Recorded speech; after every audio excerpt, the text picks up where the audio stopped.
This one's for you, Morph. Just a few days ago, Sony graced us with another State of Play, and this was going to be setting up the next sort of year for the PlayStation 5 and the whole sort of PlayStation family. And it was a pretty interesting one. There was a lot of stuff that we'd seen before, but we got a look at some stuff which was really exciting. And for me personally, there was one title there that finally got a release date that was what I've been waiting for so long. If you did miss my live stream reaction to the presentation when it was live, I can't really blame you. I kind of sort of put that up about a minute or so before the actual presentation happened, and that's on me. I just kind of wanted to test it. I got a new sort of webcam and I wanted to see what it would be like to stream and give up my live thoughts. I really enjoyed it, and it's going to be something I'm going to be doing a lot more of. So keep your eyes open, because whenever there's a new sort of event and it's at a reasonable hour over here in the UK where I'm either one, not in work, or two, it's like the middle of the freaking night, I'll be doing a live reaction to it, so you can tune in and watch how excited I get in person, and we can talk together about it at the same time. So yeah, it's going to be something that I'm going to do going forward. There's also going to be a lot of other things coming up the channel this next month, so just keep your eyes peeled, because I'm looking forward to it. It should be a good time. But let me give you the proper full breakdown, because I did a little highlight recap of my initial thoughts and reactions straight after it, but now I want to kind of break down the entire presentation, just go over the whole thing now that we've had time to settle from it. And I've had time to sleep, because it ended at like 11:15 at night and I was very tired, and I just wanted to get my video up and then go to bed because I had work the next day. So without further ado, let's just get right into it. So off the bat, we had Housemarque kicking off the presentation with another look at Saros. And this isn't the sequel to Returnal, but it is kind of like a spiritual successor to it. And for all of you who don't know what Returnal was like, well, one, where have you been? And two, it was a roguelike shooting adventure game, essentially, through this weird planet and this weird sort of story that pulled you through it. Personally, I'm not a roguelike fan. I am a bullet hell fan, but not a roguelike one. This kind of combined the two elements for it. It looked really interesting, but it just was not my cup of tea. This kind of looks like it expands on that. The setting for it is really interesting and really cool. They have given you a few more sort of features with this one as well, but for me it just didn't do anything to get me super excited for it. However, it does look very pretty, and even though it might not be for me, you can't argue that that game was a really good success. So Housemarque are kicking off this presentation with essentially a certified banger. Hopefully this gets the praise it deserves, because it does look like it could be a really interesting title if you are into that type of thing. I think it might have been my Summer Game Fest video where we first saw this game get announced, and I pronounced the name terribly wrong. I'm just a moron. The art style of the game at that time looked really interesting. I was keen to see more of it. I did see more of it, and I don't like it. It doesn't look like it's going to be an interesting game for me whatsoever. It looks like a heavily narrative-based game. Looks like there's a lot of cards involved with it as well. I didn't really get what was going on, but the art style was incredible. I just thought the gameplay was a massive miss for me. Remember, all these are my opinions, and my opinion is right, but it might be different to your opinion, which is wrong. I guessed what this game was the second it appeared on my screen. The problem was I didn't think I was right, but I am. And it's Microsoft Flight Simulator. That's right, Microsoft's flagship flight sim game is coming over to PlayStation 5, and it's bringing PS VR 2 support along with it. That's what I'm interested in, because if I can get my hands on this game, I'm more than happy to play it with my full VR setup, because I need an excuse to brush the dust off of it. But yeah, Microsoft bringing this over is a really interesting move. I can't blame them, because you want to get your stuff out on as many platforms as possible, and we've seen with recent events from Microsoft and recent news and releases from them, and they're kind of moving away from that platform exclusivity. You do not know how many times I had to try and say that word then to get it right. With things like Gears of War coming over and a few of the other releases that were sort of bound for Xbox are just now coming over, like Forza, for example, as well. Flight Sim is coming. It looks pretty interesting. Again, it's a flight sim game. It's not your casual run-of-the-mill, like I'm gonna go for a flight. I'm sure you can edit it in that way. I would need to have a look at the settings and how I can make it more accessible for me, but I'm really interested in trying this out. I have got it obviously on Game Pass, but if I can use my VR stuff with it, that'd be great. I just hope the price tag doesn't like hurt too much, or I can get a review copy.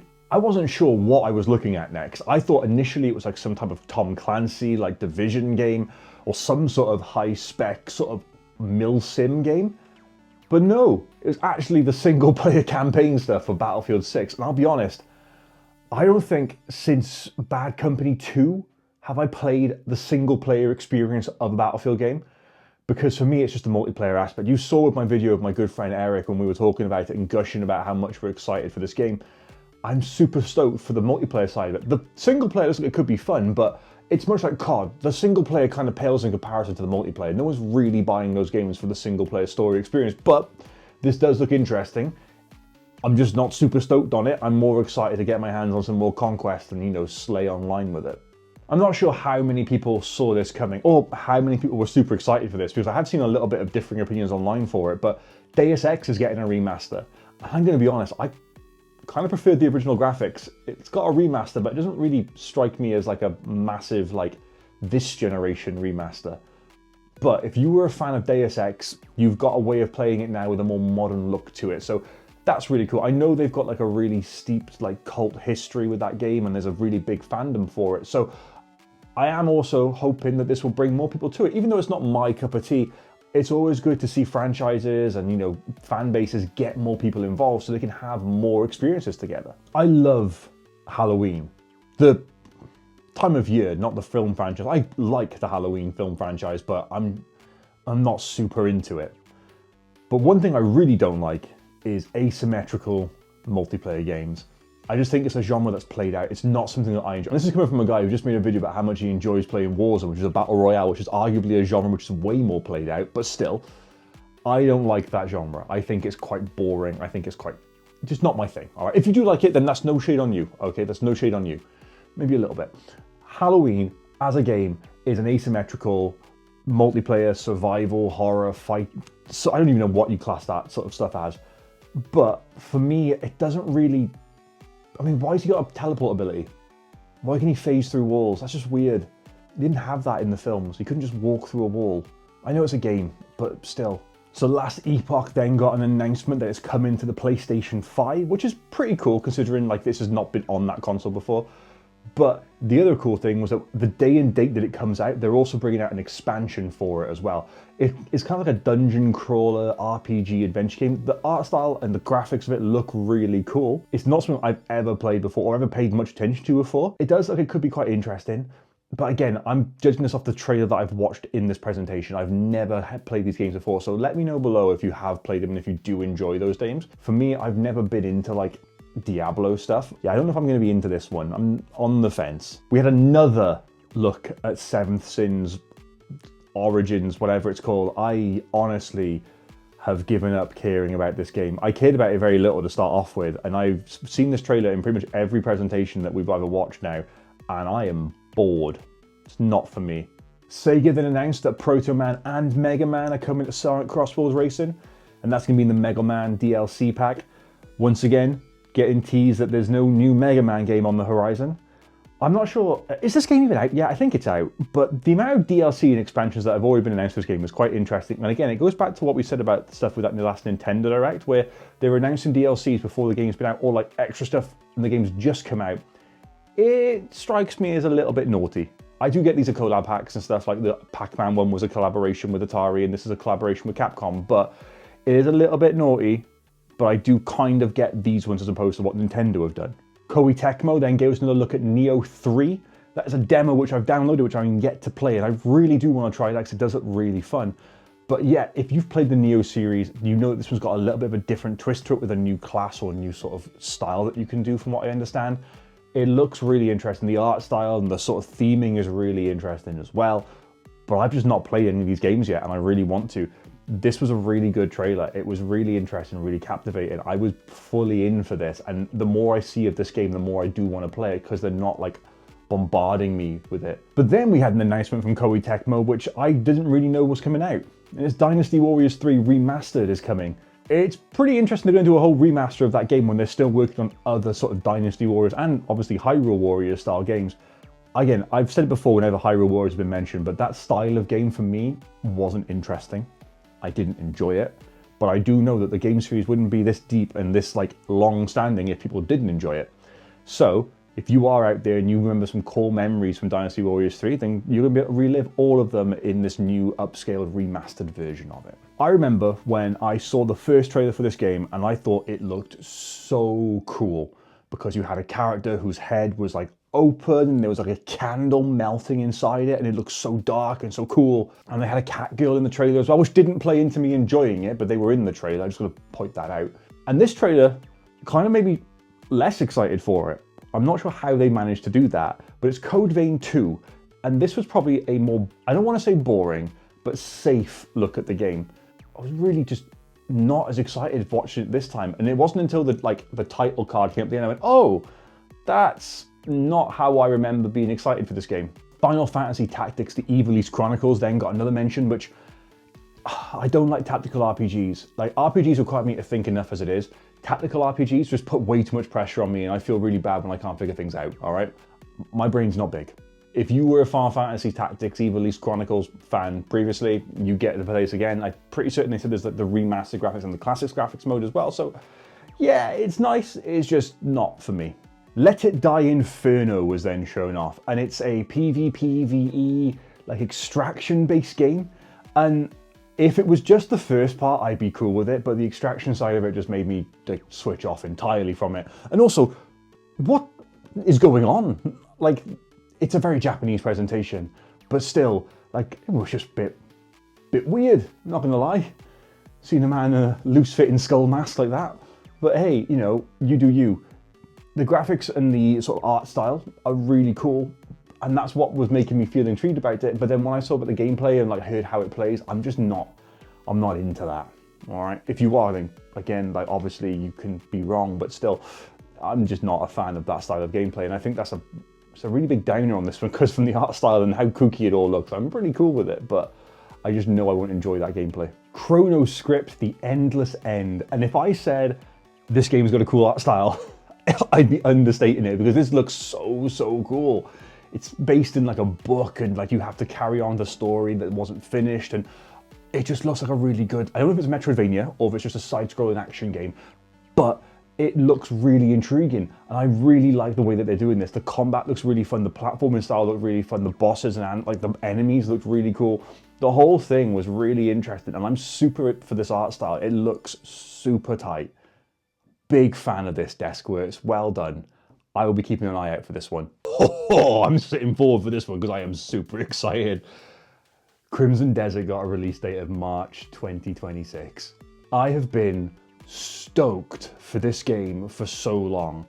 It has been one of those games where whenever we have seen any gameplay from it or anything about the game, everyone has gone, there's no way this game is real. It can't be like this. It's just too ambitious.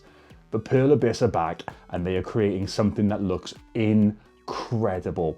I am so excited for this. This is a day one purchase for me. Unless something between now and then comes out that completely shatters this game, I am all over this.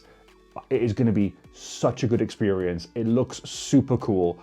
It combines so many different elements from games that I love, and it just looks like it's going to be a super interesting title to play.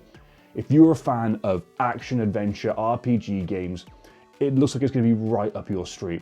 Yes, the character looks like a Temu version of Jon Snow. However, everything else about it looks incredible. I think this is the first time that we've seen that you can play as multiple characters as well, with different classes and races and all that. I'm not sure if they're like linked to the story or if they're like user creatable ones. I don't know how that works yet. We haven't really heard anything about it, but this game looks so ambitious and so cool. And if they can pull it off, it is going to be an absolute blast of a game.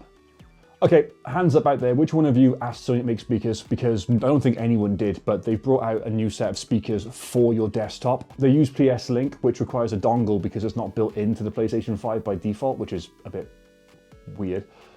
I still find it strange that, yeah, actually, thinking of that, I've got an Elite headset in there. Like, I've got the Pulse 3D and I've got the Pulse 3D Elite, and I have to plug a dongle in to get it to work with my PlayStation 5. Why isn't that just built in? Anyway, that's beside the point. They're bringing out speakers for your desk. They're probably gonna be super expensive.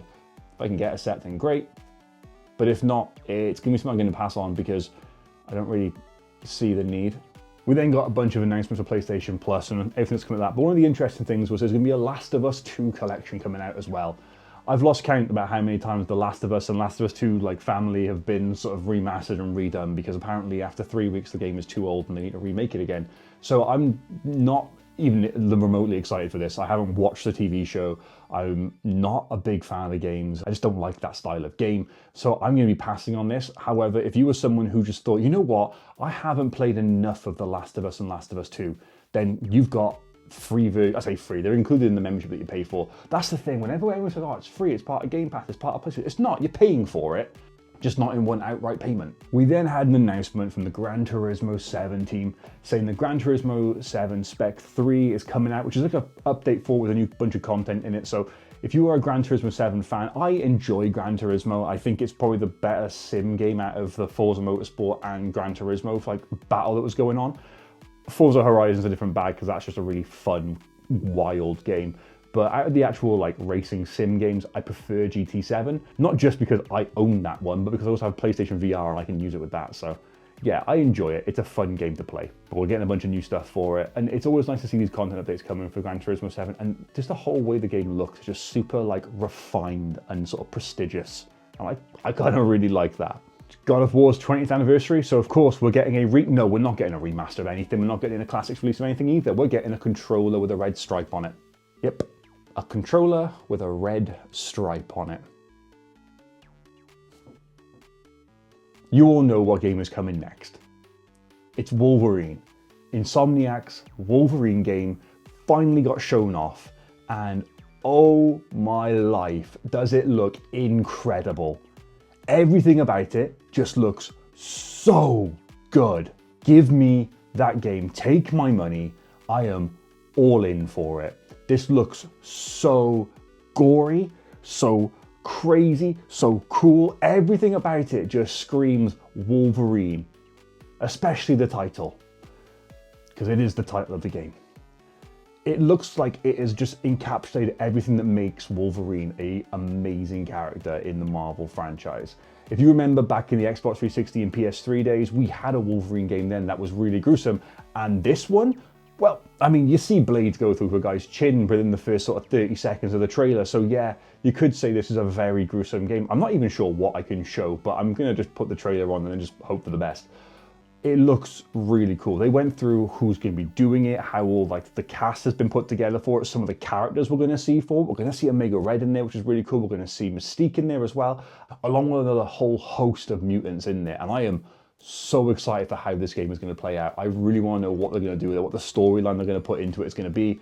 Yeah, this looks super fun. And the fact that the last that we ever saw about this, if you were watching like the actual trailer that came out for it, or a teaser, I should say, years ago, then we had that leak from that hack that happened with Insomniac, and we got to see some like pre-alpha gameplay, and it looked really ropey, and people were on the like fence about it, but people were forgetting that that was actually like just test footage. This is what the game is going to be like. It looks so sick. I am super excited for it. Insomniac have always put out high quality games. I say always. They've got a good track record of putting out high quality games. Spider-Man, Spider-Man 2, Spider-Man Miles Morales, 3 classic Spider-Man games for the PlayStation franchise, which have just been incredible. And this looks like it's going to capitalize on that success and just keep on pushing forward. I am super stoked for it, and I hope you are as well. But yeah, that was the presentation. That was our state of play. Overall, I think looking back now, my initial reaction when I first watched it was, oh, it was a little bit hit and miss. But after reviewing the whole thing and re-going through it all, I can say it was a pretty solid presentation. I wouldn't say it's one of the best ones we've had, but there's definitely a good mix in it. I'm still confused as to why we're getting speakers. I guess Sony games are now coming to PC, so it kind of makes sense to have that. I mean, they've always been known for having good audio as well. So yeah, it kind of makes sense in a way there. I'm just a bit bemused, but still.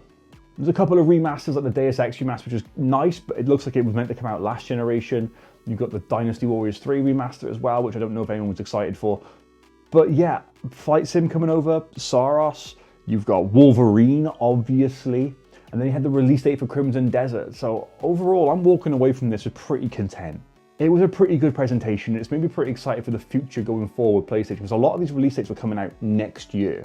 So yeah, it looks as though we're going to be eating all right. I'm still waiting for some bigger announcements. Like come on, you can't just put a controller out for a PlayStation classic like God of War and just say that's all you're going to get for your 20th anniversary. Like, come on, give us a remaster, give us a new game, give us something. Come on. Wolverine looks incredible, and Crimson Desert got a release date. I am a happy man. I don't think I've ever said I'm a happy person, but I would say I'm pleased with those announcements. So yeah, that presentation, pretty solid.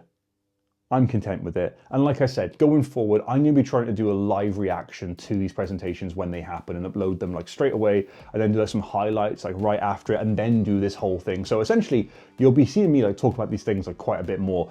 One, I can pump out some more content with it, but two, it's just something I want to try and expand into, and I'm looking forward to trying it out with you. And if you do want to, like, you know, give me any feedback on what you'd like to see on the live presentations and stuff, let me know and I will do what I can to improve them. So I appreciate you as always for checking this stuff out and being here with me. I've got to go and get ready for March next year now, because I cannot wait to play Crimson Desert. If I see a trailer for 7 Deadly Sins Origin one more time, I am gonna flip.